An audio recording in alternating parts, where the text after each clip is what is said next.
Hello students, welcome to Thanga Kanitham. இன்னைக்கு நாம 9th standard maths chapter 6ல example 6.1ல 4th question பார்க்கலாம்.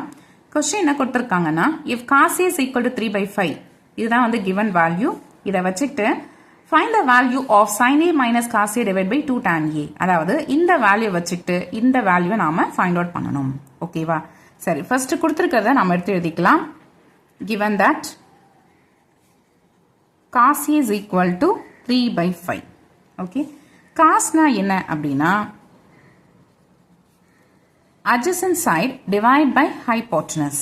Okay. இதை வந்து பார்த்தீங்கன்னா உங்களோட 9th standard bookல இந்த ஃபார்முலா கொடுத்துருக்காங்க. ஓகேவா? இது வந்து ஃபர்ஸ்ட் நீங்க நல்லா படிச்சுக்கோங்க. அப்பதான் இந்த எக்ஸசைஸ்ல இருக்க ப்ராப்ளம்ஸ் உங்களால ஒர்க் அவுட் பண்ண முடியும். ஓகேவா? இதுல sin theta பாருங்க opposite side divided by hypotenuse அப்படின்னு கொடுத்துருக்காங்க. cos thetaங்கிறது adjacent side divide by hypotenuse. tan thetaங்கிறது opposite side divide by adjacent side. இப்போ இதை நாம இது கூட ஈக்குவேட் பண்ணிக்கலாம். ஈக்குவேட் பண்ணீங்கன்னா நியூமரேட்டர்ல லெஃப்ட் ஹேண்ட் சைடில் adjacent சைடு இருக்கு, ரைட் ஹேண்ட் சைடில் 3 இருக்கு.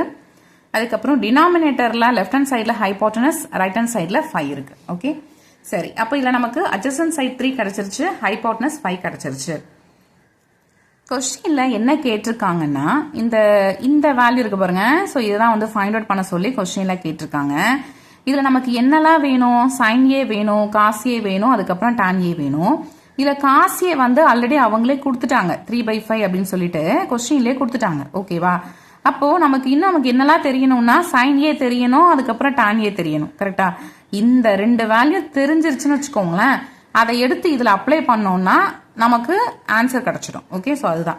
அப்போ நமக்கு ஃபர்ஸ்ட் sin A வந்து கண்டுபிடிக்கணும். ஓகேவா? sin A என்ன? Opposite side divide by hypotenuse. Okay, சரி. அப்ப நமக்கு ஆப்போசிட் சைடு தெரியுமான்னா அது நமக்கு தெரியாது, ஏன்னா வந்து கொஸ்டின்ல கொடுக்கல. அப்ப அதை நாம தான் ஃபைண்ட் அவுட் பண்ணணும். அதுக்கு தான் இந்த இடத்துல நம்ம பித்தகரஸ் வந்து யூஸ் பண்ண போறோம். இந்த ஃபார்முலா நல்லா படிச்சுக்கோங்க. Hypotenuse square is equal to opposite side square plus adjacent side square. ஏன் இதை எப்படி கொடுத்துருக்கேன்னா ஸோ இந்த மாதிரி எடுத்துக்கிட்டீங்கன்னா உங்களுக்கு ஈஸியா இருக்கும். ஓகேவா? அதனால தான் இதுல ஹைபோட்டனஸ் வந்து 5, அப்போ 5 ஸ்கொயர் வரும். ஆப்போசிட் சைடு வந்து 3, இப்போ 3 ஸ்கொயர். இல்ல ஆப்போசிட் சைடு நமக்கு தெரியாது, அதனால OP ஸ்கொயர்னு இருக்கட்டும்.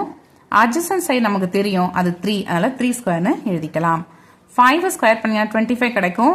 Opposite side square plus 3 square பண்ணீங்கன்னா 9 கிடைக்கும். இந்த 9 ஈக்குவல்ட்டுக்கு ஆப்போசிட் எடுத்துட்டு வந்தீங்கன்னா 25 மைனஸ் 9 வரும்.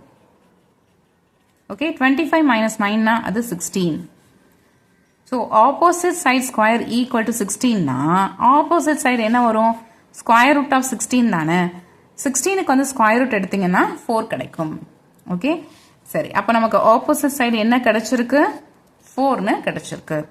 ஓகே, இப்போ வேல்யூ எடுத்து அப்ளை பண்ணிக்கலாம். ஆப்போசிட் சைடோட வேல்யூ 4 டிவைடட் பை ஹைபோட்டனஸ் 5. இப்போ sin A ஓட வேல்யூ 4/5. அடுத்தது cos A. cos A வந்து கொஸ்டின்லேயே கொடுத்துட்டாங்க இல்லையா? பாருங்க, cos A வந்து கொஸ்டின்லேயே கொடுத்துட்டாங்க 3/5, அதனால அப்படியே இருக்கட்டும். அடுத்து நமக்கு தேவைப்படுறது tan A. tan A னா என்ன? Opposite side divided by adjacent side. Okay, இதுல ஆப்போசிட் சைடோட வேல்யூ 4, adjacent சைடு வந்து 3, அப்போ 4/3. ஓகே, சரி. அப்போ இதுல sin A தெரியும், cos A தெரியும், tan A வும் தெரியும். இப்போ இந்த வேல்யூ தான் ஃபைண்ட் அவுட் பண்ணணும். இது அப்படியே லெஃப்ட் ஹேண்ட் சைடில் எடுத்து எழுதிக்கலாம்.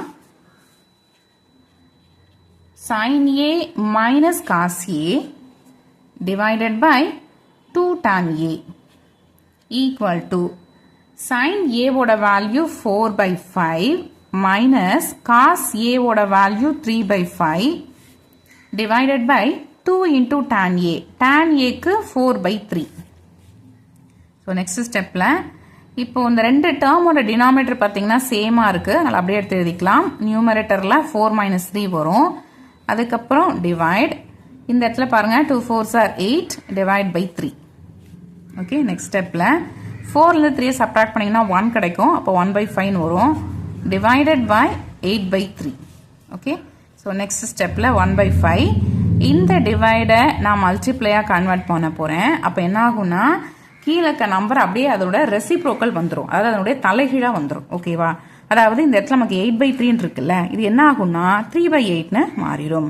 ஓகே, சரி. இப்போ நியூமரேட்டர்ல என்ன இருக்கு பாருங்க, 1 into 3 இருக்கு, அப்போ 3 வரும். டினாமினேட்டரில் 5 into 8 இருக்குது. 5 8s are 40. Okay. So this implies sin A minus cos A divided by 2 tan A equal to 3 by 40. Okay. இதுதான் வந்து ஆன்சர். அவ்வளோதான், இந்த ப்ராப்ளம் கம்ப்ளீட் ஆகிடுச்சு. இந்த ப்ராப்ளம் உங்களுக்கு அண்டர்ஸ்டாண்ட் ஆகிருக்கும் அப்படின்னு நினைக்கிறேன். இந்த வீடியோ பிடிச்சிருந்துச்சுன்னா லைக் பண்ணுங்கள், கமெண்ட் பண்ணுங்கள், உங்களோட ஃப்ரெண்ட்ஸ்க்கும் ஷேர் பண்ணுங்கள். மறக்காமல் சேனலையும் சப்ஸ்கிரைப் பண்ணி சப்போர்ட் பண்ணுங்கள். சப்ஸ்கிரைப் பண்ணும்போது சப்ஸ்கிரைப் பட்டனுக்கு பக்கத்தில் இருக்கிற பெல் ஐக்கானை கிளிக் பண்ணி வச்சுக்கிட்டிங்கன்னா நான் எப்போல்லாம் வீடியோ போடுறனோ அப்போல்லாம் உங்களுக்கு நோட்டிஃபிகேஷனாக வரும். ஓகே, வேறு ஒரு இம்பார்ட்டண்டான ப்ராப்ளத்தோட நெக்ஸ்ட் வீடியோவில் நான் வந்து மீட் பண்ணுறேன். தேங்க்ஸ் ஃபார் வாட்சிங்.